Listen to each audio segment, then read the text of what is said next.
your attention to what Allah subhanahu wa ta'ala has said concerning when the glorious Quran is recited before you, how one should have his mannerism, one's etiquette.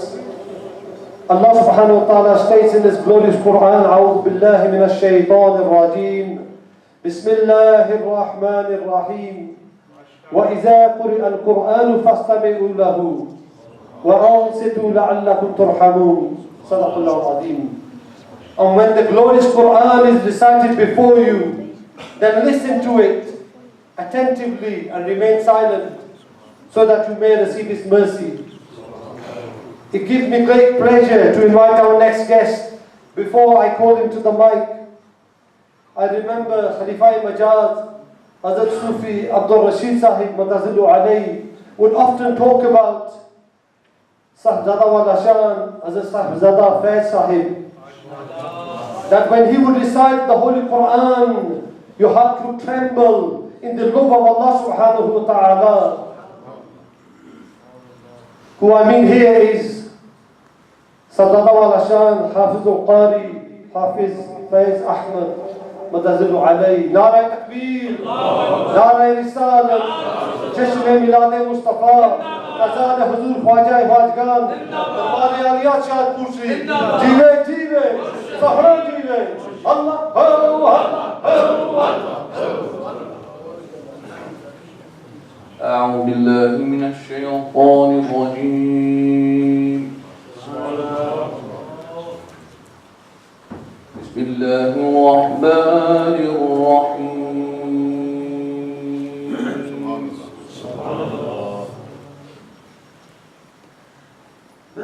لقد صدق الله رسوله الرؤيا بالحق لتدخلن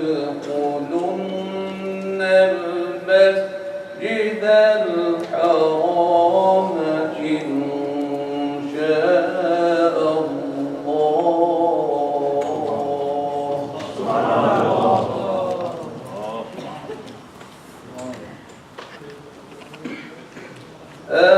آمنين محلقين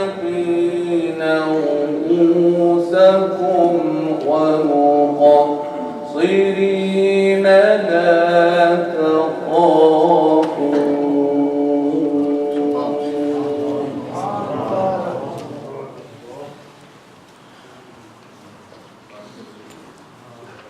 فعلم ما لم تعلموا فجعل من دون ذلك فتحا قريبا.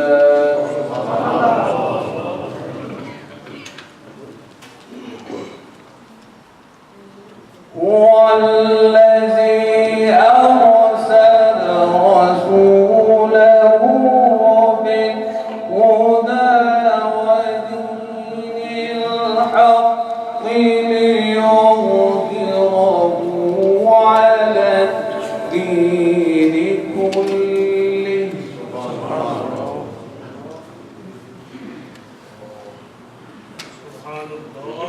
وكفى بالله شهيدا محمد رسول الله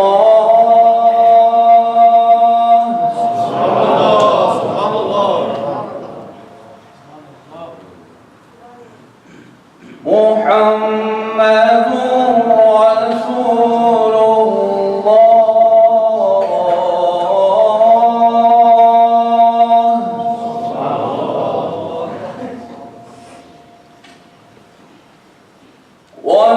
والذين معه أشداء على الكفار رحماء بينهم تراهم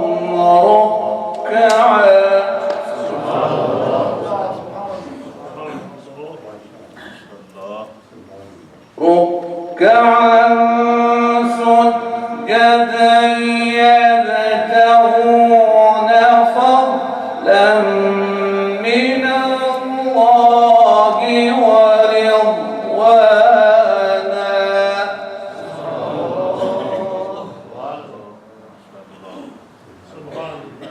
سيماهم في وجوههم من أثر السجود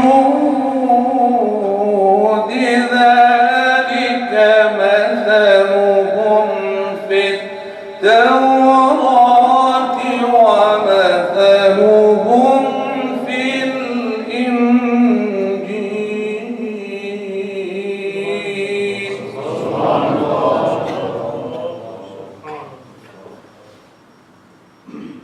كزرع أخرج شطأه فآزره فاستغلظ فاستوى على سوقه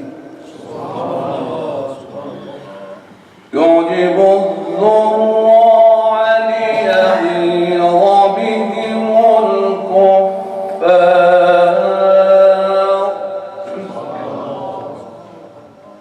وعد الله الذين آمنوا وعملوا الصالحات منهم مغفرة وأجرا